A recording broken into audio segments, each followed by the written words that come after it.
In the past, I know we've talked about the fact that strategy is a match between the external environment and the internal environment. Today, we're going to focus on Chapter 3, the external environment. There are two facets of the company's situational analysis, or SWOT. The company's internal environment, which includes their resources, their organizational capability, the internal environment, that will all be in Chapter 4. Today, again, we're focusing just on the external environment or the opportunity and threats. Macro environment has 6 parts. If you look at the outside of the ring, you'll see them. It's the technological factors, the general economic climate, the political, legal, the demographics, values and lifestyle, and natural environment. It's out of this macro environment that the driving forces, as you can see in this particular slide, impact first the industry and then individual companies. It's really the driving forces that we're going to talk about a little later today come from this macro environment. Some of the questions we need to look at are, what are the dominant economic features? How big is this industry? How fast is it growing? Where does the industry position itself in the life cycle, early or mature? How big of a geographic area? Is it a company that can only operate geographically, or does it operate in the global setting? Is this an industry, which happens very often with the game, where there is a surplus of capacity? When that happens, prices get pushed down and profit margins narrow. Is the industry overcrowded with too many competitors? Does the industry have a lot of product characteristics or customer wants, needs that can allow for a lot of division in this market with a lot of different segments? Question 2, how strong are these industry competitive forces? Some of the things we have to look at is, where is the company now? What is going on with this industry? Is there a lot of rivalry? Is there a lot of existing forces? Porter's 5 forces model, shown here in figure 3.2, is an excellent way to look at an industry. As you can see, the 4 forces on the outside all tend to impact the inside, increasing the rivalry. So if there's a high potential for new entrants, if there are substitute products, if the suppliers and buyers have a lot of power, as you can see, they all impact the middle, which is the most powerful force, rivalry. Competitive forces affecting industry attractiveness are the buyer bargaining power. Whether these seller-buyer relationships represent a minor or competitive force depends a lot on the industry itself. In some cases, the buyers have power, maybe from size, maybe because there are very few in number. All these things allow them to demand concessions from their suppliers.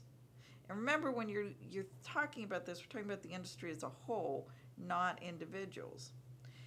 If there's a lot of switching costs, then again, this impacts the particular industry and the rivalry. If there's only a few in number, this is going to also impact rivalry. Okay, substitute products. There are good substitutes and bad substitutes. What's a good substitute? Is it readily available? Is it attractively priced? NutraSweet for sugar.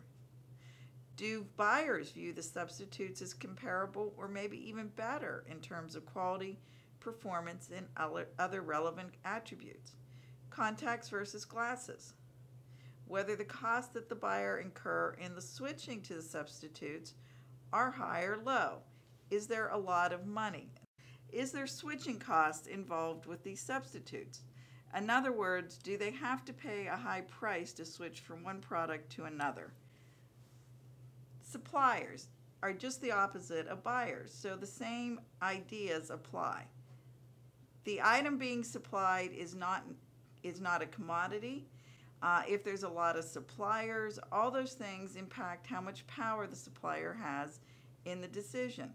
Certain inputs are going to be in very short supply and very special. An example of that is, why did Intel take to advertising? Because at one point in time, chips became a commodity market. So in an effort to control price and have a little more power in that relationship as a supplier to the computer industry, Intel launched a rather large commercial or a large advertising campaign to try to get that point across that Intel was special, so that in both consumers and as a result companies would pay more for the Intel chip. Okay, so when you can convince somebody in your industry that your product is better, they'll pay more for it. Is there specialized equipment involved? Again, that gives the supplier more control over price. How important is the product? If it's a large that you're selling to the buyer, if it's a big part of whatever they're building is, then you have a certain amount of control. If it's a very minor part, then you have some less control. The threat of new entrants is weak when you have, and they have a list of things below you'll see, but the threat of new entrants is very weak when there's a very large, sizable capital input that needs to happen. If there are specialized resources and assets that you need, that tends to make it very weak. If you need a lot of production and opportunity, if there's economies of scale and barriers to entry, when strong brand preferences are already in place, that makes the threat of new entry weak. It'd be very difficult at this point in time for a cola to compete with Pepsi or Coke.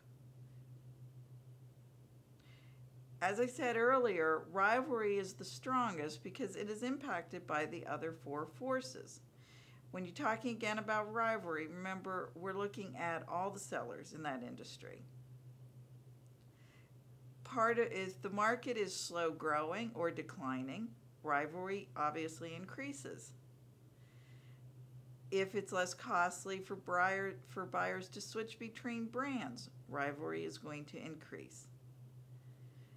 If the product has become more standardized, I recently had someone in IT tell me tablets were a commodity, then again, rivalry increases. Competitors have become dissatisfied with their market position and tried to jostle for more market share, again, another increase in rivalry. If you have firms who start to acquire weaker firms and again make aggressive moves to build market share, rivalry overall increases.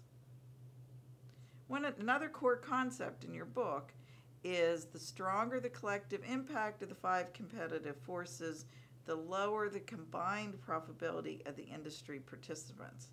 So the stronger the forces are, the more intense competition, the narrower the profit margins, and the more difficult for an industry to earn attractive profits.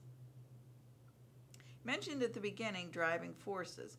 These come out of that macro environment that I talked about in the very beginning, the 6 different areas. And these are the biggest causes of changes in industry and competitive conditions. So what are the industry's driving forces of change, and what impact in the end will they have? Driving forces have the ability to totally take an industry and turn it upside down. One of the things that can happen is one industry can destroy another. One of the examples is IBM. They were one of the first to develop the PC, but they saw it as a toy, not as a true office tool that it eventually became. Why is this an issue? If you remember, and some of you should be of an age that you do, IBM's main products at that time was A, mainframes, and B, the electric typewriter. Both of these industries were totally destroyed by the driving force of the new technology of the personal computer. And even the person who started that didn't see where that was going. So, what other things can destroy industries, bring about big changes in industry? Who buys the product and how they choose to use it? Product innovation, as I've already mentioned. Technological change has a huge impact on industries. Process innovations can have a huge impact. Even a marketing innovation can have an impact. Cost efficiency, that can bring about changes. Preferences for differentiated products versus a commodity, or vice versa. As I mentioned already, tablets to a certain extent are becoming a standardized product, which they weren't even 5-6 years ago. Government policy can change and totally revolutionize an industry. Think about the telephone industry.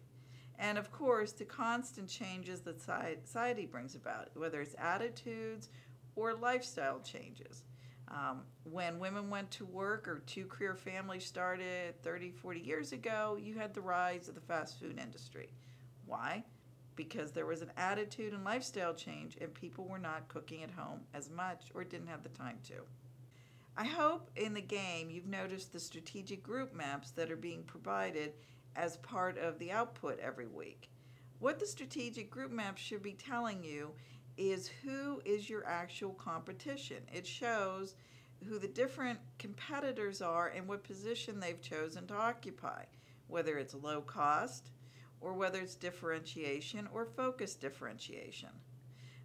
What a strategic group shows is who the industry rivals are, who clusters near you, because those are your true competitors. Here's an example of a rather large and complicated strategic group map. Keep in mind the circles should represent the approximate market share. As I already mentioned with the game, every week you're getting a strategic group map of your industry, and you should look at that. Look at who's doing what geographically. Look at who's competing on low cost, or who has a full product line breadth or has chosen to have a very narrow product line breadth. All these things are really important. When you want to do your own strategic group map, you choose two variables and then plot the firms based on those. Try to choose variables that are not correlated. Okay, what strategic moves are rivals likely to make next? Profiling key rivals involves thinking about their competitive intelligence. So, what leadership styles do the top executives have? Has there been a change? Are there any trends in the timing of their new product launches or marketing promotions? Anything they've announced publicly that you need to be paying attention to? Which rivals have the most motivation and capability to make strategy changes? You need to follow them very carefully. You also need to pay attention within your own company to key success factors. These are the competitive factors that most affect every member of the industry. Key success factors are things you must do to some minimum level or you will not be successful. Could be things about your product. Could be things about your competence and capability. For instance, obviously, when you go to a restaurant, there are some minimums you expect even from a McDonald's. You expect a certain level of cleanliness, you expect a certain level of service, and you expect a certain level of taste involved with the food. Now, obviously, the higher the price, your expectations may change, but the key success factors in the restaurant business still maintain the same. You need good service, you need a cleanly environment, and you need food that people like and consider edible. So those are the same kind of things that you need to look for in every industry. Does the industry offer good prospects for attractive profits? If it does, one of the things that's going to happen is you're going to get more new entrants. So looking at all the previous analysis we've already talked about, one of the things we haven't talked about is both the growth potential in terms of profit and sales. Does this industry have the potential to be very profitable in the future, or do the prevailing driving forces look like they're going to narrow that profit margin and make this an industry that will not be very profitable for many people? How competently does the firm perform your industry key success factors will have a large impact on how successful you are.